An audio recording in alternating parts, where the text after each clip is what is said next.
Good morning. Welcome to our 6th special Sunday service in the series From Free Will to Freedom.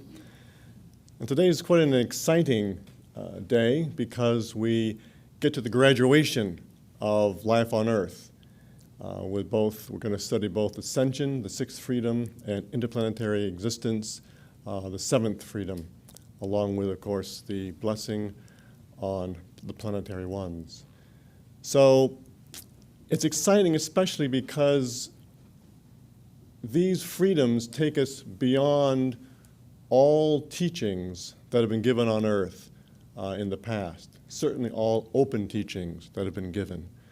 And so we're definitely going to be learning some new things today and expanding our minds out of what we've been doing for centuries upon centuries upon centuries. And now that's not to say that these great beings who came before, the Lord Buddha, Sri Krishna, the Master Jesus, didn't know about interplanetary existence. Of course they did. They came from other worlds. But as our Master said very poignantly in his talk about one of these freedoms, that the Lord Buddha knew about this, but he wisely chose not to try and explain that, not to try and explain anything beyond nirvana. And when you think about that, it makes perfect sense, because 2,000 years ago, the scientific knowledge on Earth was such that Earth was the center of the universe, and all those little lights in the sky were on like concentric crystalline globes. So it would have been very difficult to try and explain life on another planet outside of Earth. But in these days, of course, science has advanced on that physical part for sure, and so we now know that Earth is just one small aspect of billions of galaxies, never mind suns and planets. And in that same commentary, Dr. King gave an interesting anecdote, which I think you can only expect from someone who's from another world. And he observed, he says, leave it to man to make something so simple so complicated. And he said, if you go outside and you look at the night sky and see all these beautiful planets and stars and nebula, etc., and he said, why wouldn't you think that that's where you're going? That sometime in the future, that's where you'll progress to. Instead, we invent these very complex and difficult to understand permutations of what happens after death. And it's a nice way of thinking. And next time, probably if you're outside of LA, it might be better. Next time you have a night sky where you can actually see lots of stars, just imagine that's where we're heading. And it's a very uplifting thought, is it not? Now,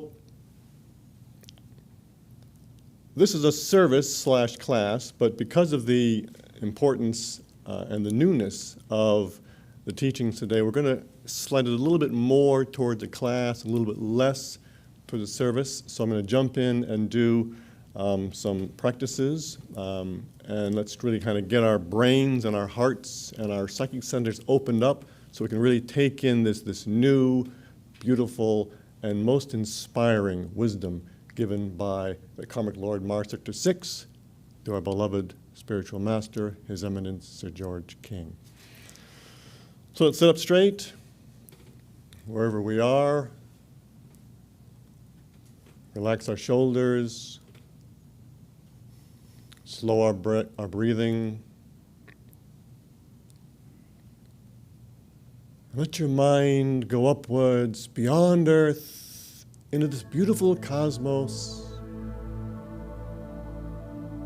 Beautiful stars and planets, galaxies. And up there, visualize a brilliant white light, the light of Almighty God. And